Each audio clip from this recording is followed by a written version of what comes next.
Hello everyone, welcome back to my channel. আজকে চলে এসেছি নতুন একটা ভিডিও। তো আপনারা প্রচুর জন কমেন্ট করেছেন দিদি ভাই শুধু বোট নেক ব্লাউজ দেখিয়ে দিন প্রিন্সেস কাটের উপরে আর পিছনে হুক দিয়ে।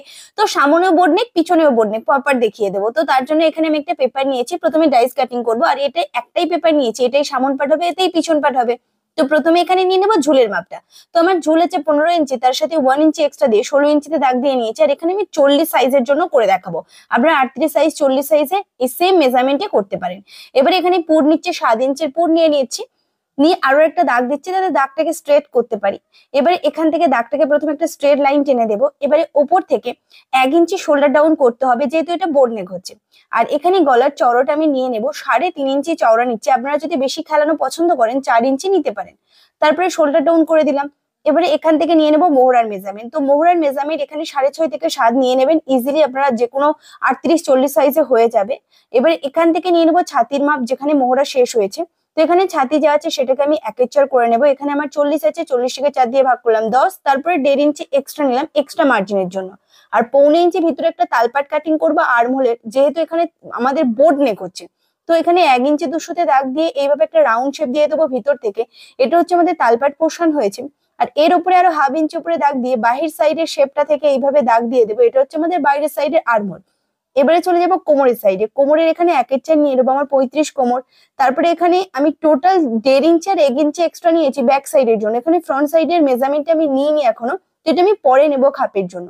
এবারে ওপর থেকে নেবো পয়েন্টের মেজারমেন্ট। তো পয়েন্ট নিচ্ছি 10 ইঞ্চি, 1/2 ইঞ্চি এক্সট্রা দিয়ে। এবারে এখান থেকে পয়েন্টের চওড়াটা আমি 4 ইঞ্চি চওড়া নিচ্ছি। এবারে এই দাগটাকে স্ট্রেট নিচের দিকে নামিয়ে দিতে হবে, একদম স্ট্রেট। এবারে এখান থেকে কোমরের মাপ নেবো, যেটা সামন পাটের কোমর। আগের বাড়িটা পিছন পাটের কোমর ছিল, এবার সামন পাটের কোমরের জন্য কোমরের 1/4। আর তারপরে এখানে 3 ইঞ্চি এক্সট্রা নেবো খাপের জন্য। তারপরে গিয়ে 1.5 ইঞ্চি এক্সট্রা নেবো। এবারে দুটো পার্ট এখানে আমি একসাথে বুঝিয়েছি, কিন্তু কাটিং একটাই হবে, যেটা বড় পোর্শন। যেমন দেখুন, এটা 1.5 ইঞ্চি নেওয়ার পরে এটা অনেকটা বেড়ে গেছে। এবারে এই দাগটার সাথে এই দাগটাকে এইভাবে মিলিয়ে দেবো। তো দুটো একসাথে কিভাবে হবে সেটা লাস্ট যখন কাটিং করবো কাপড়ে তখনই বুঝতে পারবেন। ওকে, তো এখানে দেখুন সম্পূর্ণ হয়ে গেছে। এবার এখান থেকে 3 ইঞ্চির যেটা আমরা খাপ নিলাম সেটা নিয়েছি, আর 2 ইঞ্চির উপরে স্ট্রেট দাগ তুলেছি। তারপরে পয়েন্টের সাথে এই দাগটাকে এইভাবে মিলিয়ে এখানে রাউন্ড শেপ এইভাবে একটু দিয়ে দিয়েছি, কোণ হয়েছিল। এবারে চলে যাবে একদম উপরের সাইডে, এখান থেকে 5.5 একটা দাগ দিয়ে দেবো। দিয়ে প্রিন্সেস কাটের যে শেপটা আছে সেই শেপটা এইভাবে আমি দিয়ে দেবো। দিলেই দেখুন সম্পূর্ণ শেপ আমার কমপ্লিট হয়ে গেছে, এখানে পুরোপুরি রেডি। এবারে চলে যাবো গলার লম্বা। এখানে গলার লম্বা নিয়ে নেবো। আমার এখানে টোটাল লম্বা আছে 4, তার সাথে 1/2 ইঞ্চি এক্সট্রা দিয়ে 4.5 দাগ দিয়ে দিলাম। এখানে আমি বোট নেক করছি, আপনারা চাইলে এখানে যত খুশি ছোট বা বড় বোট নেকও করতে পারেন। এবারে রাউন্ড শেপ এইভাবে আমি দিয়ে দিলাম। বোট নেক পুরো রেডি হয়ে গেছে। এটা হচ্ছে সামনের বোট নেক, পিছনেরটা কাপড়ে কাটিং করব। এবারে এটা যেমনটা ড্রয়িং করেছি হুবহু কাটিং করে নেব। যেখান থেকে শোল্ডার ডাউন সেখান থেকে শোল্ডার ডাউন করব। আর বাইরের সাইডের দেখুন শেপটাকে প্রথমে কাটিং করছি। আর এখানে হচ্ছে আর্মহোলের পোর্শনটা, পিছনের আর্মহোলটাকে প্রথম কাটিং করছি। ব্যাস পুরো পার্ট রেডি হয়ে গেছে। এবারে সরাসরি কাপড়ে কাটিং করব। তো প্রথমে লাইলিন কাপড় নিয়েছি, আর লাইলিন কাপড়টাকে 2 ভাঁজ করে রেখেছি। আর হাতের সাইডটা ওপেন সাইড আছে, পিছন পাটে আমাদের হুক হবে, তার জন্য এই পার্টটাকে এইভাবে রাখলাম। রেখে প্রথমে এখানে আমি পিন করে নেব, তাহলে এটার সাথে এটা সেট হয়ে যাবে। ব্যাস পিন করে নিয়েছি। এবার এখান থেকে আমাদের যেহেতু হুকের ঘর হবে, তার জন্য এখানে 200 অথবা 1/2 ইঞ্চি এক্সট্রা নিতে হবে, যেহেতু আমাদের পিছন পাটে হুকের ঘর হচ্ছে। সেটা তো আমি যখন ডাইস কাটিং করি তখন নিয়ে নিই, তো এটা আমাদের মেন কাপড়ে নিয়ে নিতে হবে। আর এখানে দেখুন আমি পিছন পাটের যে কোমর ছিল সেটাকে দাগ দিয়ে দিয়েছি, আর ওপর থেকে দাগটাকে এইভাবে তুলে এখান থেকে মিলিয়ে দিয়েছি। এই জন্য বললাম যে সামন পাট পিছন পাট একসাথে কাটিং আছে। তাহলে বুঝতে পারলেন এখানে আমি কিভাবে করেছি। পুরো পাট রেডি হয়ে গেছে। এবারে যেমনটা আমি ড্রয়িং করেছি হুবহু কাটিং করে দেবো, দিলে আমাদের পিছন পোর্শনটা কাটিং হয়ে যাবে।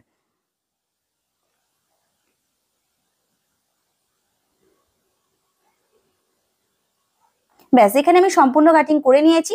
এবারে দেখতে পাচ্ছেন ছোট বড় হয়ে আছে। এবারে এই ডাইসটাকে এখান থেকে আমি সরিয়ে নেব, নিলে এটা পিছন পাট রেডি।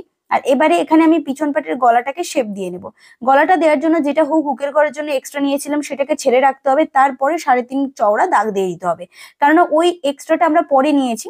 এবারে এখান থেকে আমি লম্বা নিয়ে নেব। এখানে আমি 3 ইঞ্চি 2.5 ইঞ্চি লম্বা রাখবো। 2.5 ইঞ্চি তৈরি হওয়ার পরে হবে, তাই 3 ইঞ্চি নিয়েছি, 1/2 ইঞ্চি এক্সট্রা নিয়ে এটাকে আমি বক্স করে নিচ্ছি। তারপরে এখান থেকে আমি রাউন্ড শেপ দিয়ে দেবো বোট নেকের জন্য।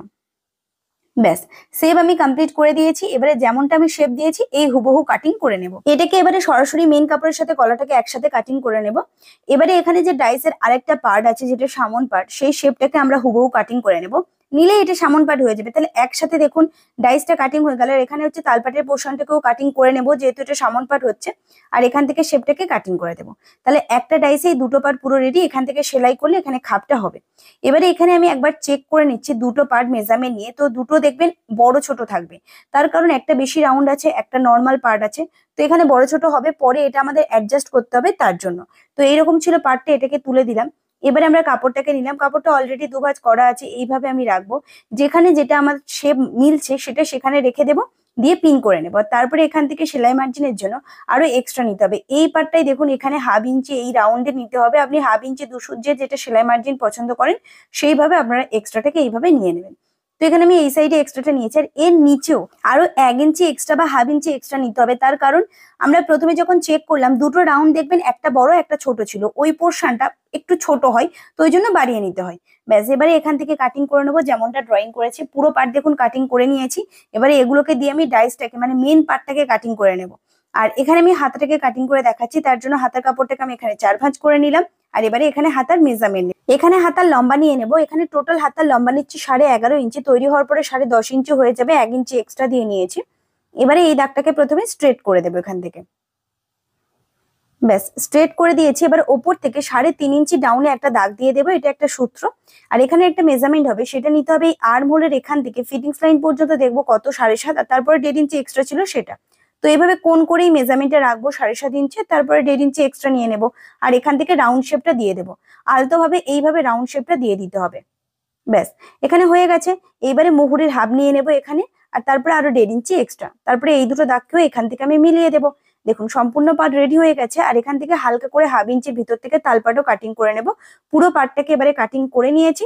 এবারে এখান থেকে তালপাট কাটিং করব। তালপাট কাটিং করার জন্য দুটো পার্ট আলাদা করার পরে 1/2 ইঞ্চি ভিতর থেকে এইভাবে, যেমনটা আমি এখানে কাটছি এইভাবে কাটিং করে নেবেন। কোনো যেন সুজ হয়ে না থাকে এটা কিন্তু লক্ষ্য রাখবেন। ব্যাস, সম্পূর্ণ পার্ট রেডি হয়ে গেছে। আর এবারে সেম টু সেম ভাবে আমি এখানে কাপড়ের কাটিং করে নেবো। আর কাপড়টা একটু বড় বড় করে কাটিং করব। পরে এক্সট্রা গুলোকে কেটে বাদ দিয়ে দেবো যখন পুরো সেলাই হয়ে যাবে। তো আপনারা চাইলে সেম সেম কাটিং করে নিতে পারেন। আর আমি সেলাই অনেকবার করে আপনাদের দেখিয়েছি, প্রিন্সেস কাট সেলাই সব একই হয়, তো অনেকবার দেখিয়েছি। অবশ্যই আপনারা গিয়ে দেখে নেবেন, আমার চ্যানেলে প্রচুর ভিডিও আছে। তো ভিডিওটা কেমন লেগেছে অবশ্যই আপনারা কমেন্ট করে জানাবেন। আর যদি ভালো লেগেছে লাইক করবেন, চ্যানেলকে সাবস্ক্রাইব করতে একদমই ভুলবেন না। যারা ফেসবুক থেকে দেখছেন পেজটি ফলো করবেন। আমার ভিডিওতে প্রচুর কিন্তু এরকম সেলাইয়ের ভিডিও আছে, আপনারা গিয়ে দেখে নেবেন আমার চ্যানেলে। আর তৈরি হওয়ার পরে এই শাড়িটার পিস ছিল এটা, খুবই সুন্দর দেখতে লাগছে। আপনারা কমেন্ট করে জানাবেন যে ব্লাউজটা কেমন দেখাচ্ছে। পিছনে দেখুন এইভাবে আমি বোতাম করে দিয়েছি যাতে খুব সুন্দর দেখতে লাগে। তো আজকের জন্য এই পর্যন্ত, টাটা।